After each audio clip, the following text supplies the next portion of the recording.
Bonjour à tous, je suis ravi de vous retrouver. Aujourd'hui, je vais continuer à parler des égocentriques ou de l'égocentrisme quelque part. Alors, je sais très bien que cette vidéo, franchement, elle va pas faire le buzz cette fois-ci.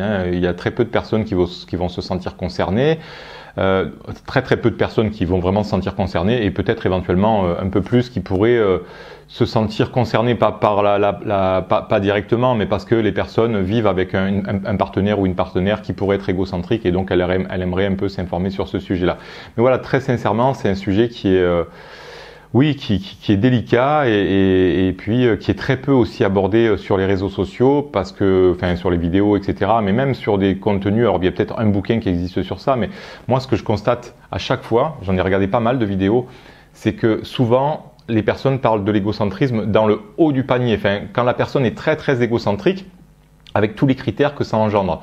Le problème, c'est qu'on n'a pas besoin d'être très égocentrique pour déjà avoir des difficultés relationnelles ou que ça nuise à nos relations. Vous voyez, donc moi, je vais plutôt parler des nuances, en tout cas de la petite proportion des personnes qui seraient juste un peu trop auto-centrées et qui, du coup, sans s'en rendre compte, eh bien, oui, affectent leurs relations sans s'en rendre compte de manière complètement inconsciente. Alors, soit après, effectivement, les personnes autour d'elles, prennent de la distance et puis voilà, ou soit on est en relation avec des personnes qui sont frustrées et donc c'est pas épanouissant pour nous non plus de voir une personne qui est frustrée avec soi. Donc voilà. Donc je vais essayer d'être assez sur ma proposition pour ne pas rentrer dans, vous voyez, les critères de la personne très égocentrique. Par exemple, ça pourrait être une personne qui parle que d'elle, systématiquement d'elle. Dès que vous allez parler d'elle, elle va vous couper la parole pour vous dire non mais moi c'est plus important. Vous voyez, une personne qui coupe très souvent la parole. Dès que vous allez aborder un sujet, elle va dire non mais moi c'est mieux, c'est encore plus. Enfin, vous voyez, non mais il n'y a pas que ces personnes-là en fait qui peuvent être un peu égocentriques et qui vont déjà commencer à nuire un petit peu à leur qualité relationnelle. Donc voilà, moi je m'attache vraiment à ces personnes-là. Alors, soit, encore une fois, vous êtes directement concerné en termes, vous dites peut-être que oui, peut-être que j'ai une part égocentrique, peut-être que des fois je le suis, et ça peut arriver aussi, en fonction d'un contexte. Ou alors, vous vivez avec une personne égocentrique et vous allez chercher un petit peu des solutions à travers ce genre de vidéos. Bref. Alors, déjà, si vous êtes une personne, entre guillemets, qui doutez de vous-même sur votre égocentricité, franchement, mais alors là, 1000 fois bravo de regarder ce genre de vidéo parce que c'est une grande preuve d'ouverture d'esprit, une grosse remise en question. Je pense que c'est très difficile de se dire mais est-ce que en fait peut-être que je pense peut-être trop souvent à moi, est-ce que en réalité je pense pas assez aux autres. Oui, c'est très délicat de faire ce genre de truc là. Donc ça, au niveau de l'ego, c'est pas évident. Donc franchement, mais chapeau bas, bravo si vous êtes parmi ces personnes-là qui doutaient un petit peu de l'excès d'intérêt que vous pouvez vous porter à vous-même. Franchement là, j'ai envie de dire, cette vidéo elle est vraiment faite pour vous. J'ai à cœur de vous aider parce que c'est quelque part vous aussi qui subissez des dynamiques relationnelles insatisfaisantes de par vos propres difficultés à être dans une bonne dynamique, vous voyez. Donc mais vous subissez ça, et j'ai vraiment envie de me mettre de votre côté parce que parce que c'est une souffrance en fait aussi, vous voyez, de pas s'épanouir dans ses relations, de pas arriver à trouver un partenaire de vie idéal ou de pas arriver à le maintenir parce qu'il se barre et qu'on comprend pas pourquoi. Voilà, c'est très compliqué. Donc vraiment, franchement chapeau, et je vais essayer de vous donner quelques clés si vous êtes avec une personne qui est égocentrique plus ou moins et que vous savez pas comment faire parce que vous êtes en souffrance par rapport à cette dynamique. Voilà.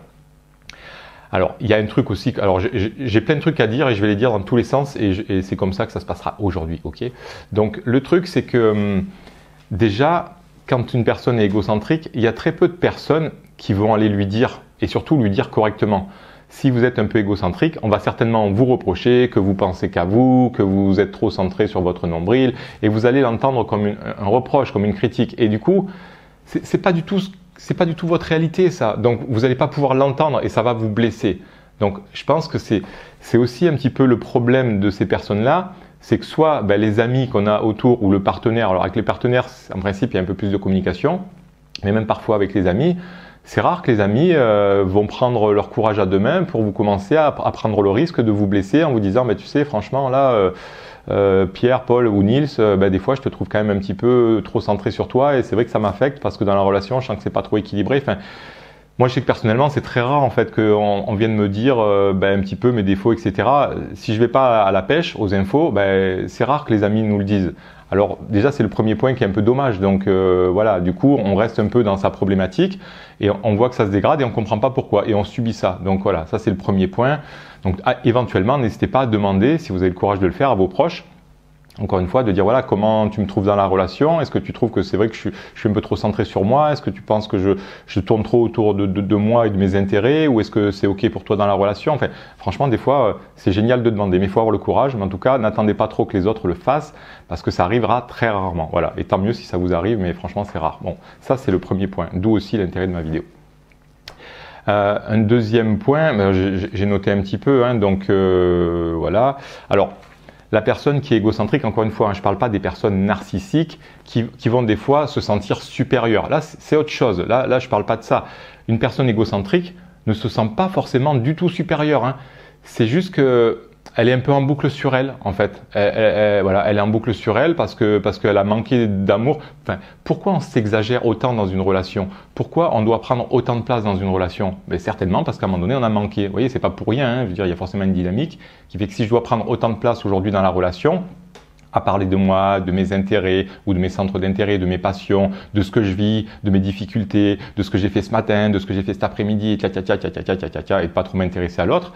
Si je m'exagère dans la relation et que je prends 80 à 90% de la relation et que l'autre il a quelques miettes, c'est pas pour rien. Donc il y a forcément quelque chose là-dedans qui fait qu'on s'exagère et donc on va en parler après, mais j'en ai déjà parlé dans ma vidéo précédente, mais c'est souvent voilà, des manques, hein, des manques d'amour ou des manques d'attention qu'on n'a pas reçus et vu qu'on a réussi à se les apporter par soi-même, eh bien, en continuant, en s'exagérant et en pensant que ça va bien fonctionner dans nos relations, comme si tout le monde faisait ça et que ça allait bien fonctionner, mais malheureusement non, ça marche pas comme ça. Bon bref. Ça, c'est le deuxième point. J'ai pris des notes à l'arrache, je vous le dis tout de suite, mais au moins, on y va quand même. Alors, comment voir si on est égocentrique? Déjà, c'est une bonne question, parce qu'à la limite, on devrait tous se poser un jour dans sa vie une petite question comme ça. C'est pas mal. Tiens, est-ce que je suis pas un peu trop égocentrique, vous voyez? Alors, comment on peut déjà demander éventuellement à ses proches? Ça, c'est la première chose qu'on pourrait faire, éventuellement, si on s'en sent capable. Mais tout le monde ne s'en sent pas capable, et c'est respectable. Le deuxième point, ça pourrait être d'essayer d'être objectif par rapport à l'échange, vous voyez, de se dire, ok, là, au lieu de tout de suite parler de moi, de ce qui m'est arrivé, je vais essayer de le faire le plus naturellement possible, mais d'allumer une petite caméra pour voir le temps d'échange. Est-ce que je monopolise beaucoup la conversation? Est-ce que je parle beaucoup de moi? Est-ce que quand l'autre me parle un peu de lui, ben finalement, je dis « Oh, c'est bien, c'est sympa, tu as raison » et que je reviens sur moi. Vous voyez, essayez de voir dans l'échange si finalement, ça tourne beaucoup autour de vous. Alors, encore une fois, c'est toujours pareil, il faut le contextualiser, bien sûr, parce que si un jour, dans une soirée, vous allumez votre caméra juste ce soir-là et que vous le faites pas plusieurs fois, mais ce soir-là, vous avez eu, je sais pas, une grande réussite professionnelle et que vous êtes tellement content que vous en parlez toute la soirée, il n'y a pas de souci, vous n'êtes pas égocentrique, vous avez un peu monopolisé la soirée, mais ça peut se comprendre. Vous avez, on va dire, l'annonce du siècle, là, je sais pas, ouais, bref, j'ai même plus, j'en perds mes mots là. Quand on a une promotion ou quand on a un nouveau job, vous voyez, donc ça pourrait tellement vous faire plaisir que là, vous pourriez un peu basculer dans je pense beaucoup à moi ce soir et je parle beaucoup de mais tant mieux, à la limite, ça arrive aussi dans les relations. Faut pas toujours que ça soit en permanence équilibré ou équitable ou qu'il y ait la même réciprocité en permanence au même moment. L'idée, c'est que globalement, il y ait cette réciprocité, vous voyez, donc c'est ça. Mais sinon, voilà, objectivement, ça va être de vous observer dans vos relations et de dire, ouais, effectivement, c'est vrai que je me rends compte que sur le temps de partage, là, j'ai parlé 10 minutes, j'ai parlé 8 minutes 30 de moi. Bon, ben l'autre, il a plus qu'une minute 30. Vous voyez, si mes calculs sont bons. Et ça fait pas beaucoup. Alors, et puis, est-ce que je lui pose suffisamment de questions? Est-ce que, bon, tout ça. Donc ça, c'est un moyen aussi de voir un petit peu, bon, comment vous pourriez éventuellement le détecter quelque part. Et puis, si après vous constatez qu'effectivement, soit vos proches vous le disent, soit vous constatez qu'effectivement, ouais, je le suis peut-être un peu parce que je me rends compte que finalement, mes proches s'éloignent de moi ou ils me posent moins de questions parce qu'ils se désintéressent aussi. Au bout d'un moment, les autres ne vont pas faire que ça, hein, s'intéresser à vous, ça va aller 5 minutes, quoi. Il faut aussi qu'on s'intéresse à eux. Donc, vous voyez, l'idée, ça va être comment corriger ça. Alors là, plusieurs stratégies. La première est la plus simple, mais pas forcément la plus profonde et la plus efficace. Ça va être d'apprendre en fait, d'apprendre à relationner avec autrui différemment. comment je fais pour m'intéresser davantage à autrui, pour qu'il se sente bien, pour qu'il se sente important à mes yeux, pour qu'il se sente valorisé, et qu'en retour, forcément, il alimente aussi la relation en étant bien, en étant épanoui, ben forcément, indirectement, ben je vais avoir des bénéfices à ça en fait. Hein. Il va aimer ma présence, il va aimer me raconter des choses, et il va aussi avoir envie à nouveau de revenir vers moi pour me demander comment je vais, ce que je fais, etc. etc. Bon bref. Donc là, c'est, vous voyez, vous pouvez taper sur Internet, comment s'intéresser aux autres, mais en gros, c'est leur poser des questions, essayer de leur poser des questions plutôt ouvertes, essayer de respecter un temps de parole un minimum équitable, vous voyez, et puis creuser, vous intéresser à ce que les personnes vivent, à leurs émotions, comment elles ressentent les choses, à leurs rêves, à leurs objectifs, à tout ça. On creuse, et puis on va un petit peu dans l'univers de l'autre en essayant de s'oublier 5 minutes. Voilà, ça peut faire du bien. On se met de côté, on se met entre parenthèses, et puis on essaie de comprendre l'autre et d'y prêter vraiment un intérêt sincère, voilà, et réel, pour que la personne puisse vraiment le ressentir. Donc ça, c'est petite stratégie de base, un peu de surface aussi à mon sens, parce que pour moi, sinon, le problème, il est souvent plus profond. Il est plus profond parce que là, il va falloir que vous alliez un peu voir en vous où est certainement ce petit manque de confiance, ce manque d'estime ou ce manque de je ne sais quoi qui fait que vous avez besoin de vous exagérer dans la relation.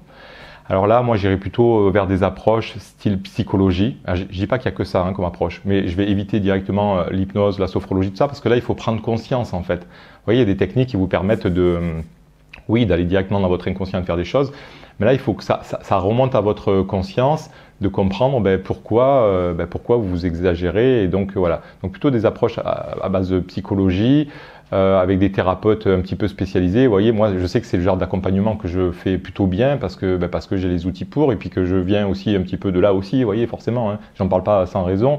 Mais voilà, c'est des choses que j'ai comprises, que j'ai apprises et puis moi, les dynamiques relationnelles, ça me parle beaucoup. Voilà, je sais très bien décrypter les relations. C'est facile pour moi. J'ai appris à le faire, mais c'est quand même assez facile. Donc voilà, je sais que je peux être très aidant là-dessus. Donc il y a toutes mes coordonnées sous la vidéo.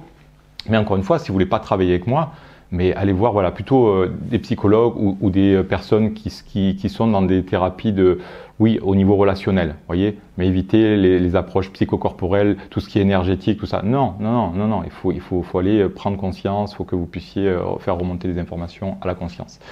Bref, donc ça c'est comment corriger votre égocentricité hein, et puis la confronter à un professionnel ou à l'extérieur. Et puis pour les personnes éventuellement qui relationnent avec des personnes qui sont égocentriques, peu importe le niveau, et si vous êtes frustré, alors déjà on va éviter de critiquer l'autre ou de lui reprocher parce qu'il ne va pas l'entendre en fait. Hein. Vous allez pouvoir lui dire ouais mais te rends compte, toi ci, toi ça. Lui c'est pas ce qu'il vit dans sa réalité. Tout ce que vous allez lui dire comme ça, si vous lui dites qu'il pense trop à lui et tout ça, c'est pas du tout ce qu'il pense, c'est pas du tout ce qu'il vit, ça n'a rien à voir avec sa réalité. Donc il faut l'aider à prendre conscience. Avec, ça peut être des petits jeux de rôle, par exemple, si d'habitude, je sais pas, vous arrivez le soir à la maison et que votre conjoint, votre partenaire de vie est déjà là et qui commence à nouveau à remobiliser toute l'attention, ou ça peut être au téléphone, vous pouvez vous amuser à inverser les rôles. Vous voyez, si vous en sentez capable, hein, vous faites un petit peu l'acteur et là, vous commencez à monopoliser la conversation, même si vous dites moi j'ai fait ça aujourd'hui, c'est super, tant mieux, mais par contre, vous voyez, vous creusez pas sur son terrain, vous restez sur le vôtre, et là vous parlez de vous parlez de ce que vous faites, de l'intérêt qui vous anime et tout ça, pour mettre moins d'attention, mais exagérément, jusqu'à ce que la personne, elle vous dise mais tu vas bien et là vous pouvez lui dire, tu vois en fait, des fois ce que je ressens vis-à-vis de toi, ça peut être ça. Oui, mais on le fait gentiment, avec légèreté, avec peut-être un peu d'humour, pour que la personne ne le vive pas comme une accusation, comme une critique, comme un jugement, parce que ça ne marchera pas. Là, elle va se sentir encore moins bien, elle va trouver que c'est injuste parce que c'est pas du tout sa réalité à elle, et donc ça va créer plus de séparation que de rapprochement. Donc c'est pas l'idée quand même. Hein. Bon, alors voilà, ça c'est un des moyens. Après, effectivement, si vous souffrez de ça, alors soit deux options entre guillemets, il y en a certainement plus, mais soit vous avez déjà essayé plein de fois de lui en parler gentiment, de lui expliquer tout ça à la personne, soit ça l'intéresse pas, soit elle n'arrive pas à changer. Des fois, vous savez, quand la fontaine elle coule pas assez, vaut mieux aller en voir une autre. Hein. Je suis désolé, mais si ça coule pas là, tant pis, j'irai voir ailleurs parce que là, je suis trop frustré, je suis insatisfait et on n'a qu'une vie, donc voilà, on avertit la personne que ça va plus et que voilà, c'est plus satisfaisant. Mais si vous avez quand même envie de Mince, mon idée m'a échappé. Oui, si vous êtes quand même frustré, mais que vous avez quand même envie de continuer cette relation, donc soit vous tentez tout un tas d'approches pour lui dire, mais si ça marche pas, après c'est important, vous, que vous vous recentriez aussi sur votre vie. La personne qui va souffrir avec une personne égocentrique, c'est une personne qui est dans un excès parfois d'altruisme, de je m'oublie un peu trop au détriment d'autrui. Donc ça, on va dire qu'une personne égocentrique pourrait vraiment attirer à elle une personne très altruiste. Ça ferait un super couple en fait, hein, mais un couple un peu problématique. Voyez. Donc l'un entretient la névrose de l'autre, ou je ne sais pas comment on peut dire ça. Donc là, non, si vous êtes en frustration par rapport à ça, retrouvez les rênes de votre vie, remettez de l'intérêt sur qui vous êtes, sur votre valeur, sur vos centres d'intérêt, réinvestissez-vous vraiment dans votre vie, recentrez-vous en fait. Vu que la personne elle est en excès de recentrage et que vous, des fois, vous êtes en déséquilibre de décentrage, recentrez-vous et vous allez voir que naturellement, si la personne elle veut maintenir le contact, elle n'aura pas le choix à un moment donné de faire le travail. Si elle ne le fait pas, ça ne tiendra pas. Mais s'il y a suffisamment d'amour entre vous, ça devrait marcher. Voilà. Donc c'est vraiment. Mais là c'est pareil. Peut-être que vous, pour vous recentrer, il va falloir que vous alliez aussi peut-être faire un petit travail avec un thérapeute ou avec une personne un peu spécialisée, parce que des fois se recentrer, c'est compliqué. On a l'idée, on sait comment il faudrait faire, mais on n'y arrive pas parce que on n'a pas appris et que c'est pas pour rien que des fois on se retrouve avec une personne égocentrique. Enfin bref. Hein. Mais voilà, dans l'idée, franchement, les personnes très portées vers autrui vont souvent se rapprocher de personnes qui sont dans ce truc-là. Si vous pensez suffisamment à vous-même, vous allez certainement attirer des personnes plus équilibrées. Donc voilà, ça peut donner des pistes de réflexion. Encore une fois, hein, je ne dis pas que c'est que ça et que c'est systématiquement comme ça que ça se passe. Mais ça peut être intéressant de l'envisager aussi comme ça. Voilà. Quoi d'autre? C'est déjà pas mal. Hein. Je pense que j'oublie plein de petits trucs que j'aurais aimé dire et puis peut-être que je ferai encore une vidéo. Mais ouais, je crois que c'est pas mal. Je regarde, excusez-moi. Hein. Ouais, moi je crois que c'est pas mal.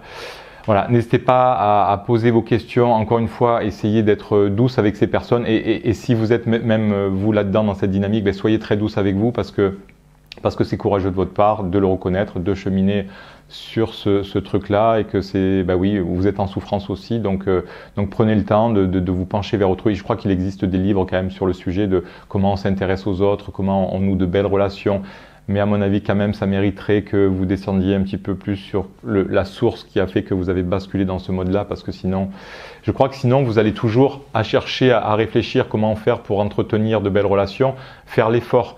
Vous allez devoir faire l'effort de vous dire oui, il faut que j'y pose des questions. Vous voyez, ça va pas être naturel en fait, vu que c'est dans une forme de compensation d'un déséquilibre. Alors que si vous travaillez sur le déséquilibre profond, ça deviendra naturel. Vous serez suffisamment assez intéressant à vos propres yeux pour ne pas devoir vous exagérer dans la relation. Ou en tout cas, il y aura moins ce truc d'autocentrage. Donc voilà, moi j'irai vraiment travailler sur le fond. Mais en tout cas, là, je commence à me répéter, mais c'est pas grave, vous le savez maintenant, vous me connaissez.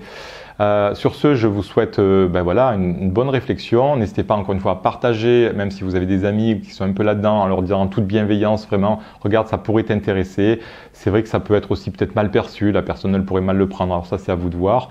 N'hésitez pas à liker, ça serait cool pour moi, à mettre des petits commentaires de partage d'expérience, de questions et de tout ça. Et puis moi, je vous dis à très bientôt pour de nouvelles vidéos. Bye bye, salut!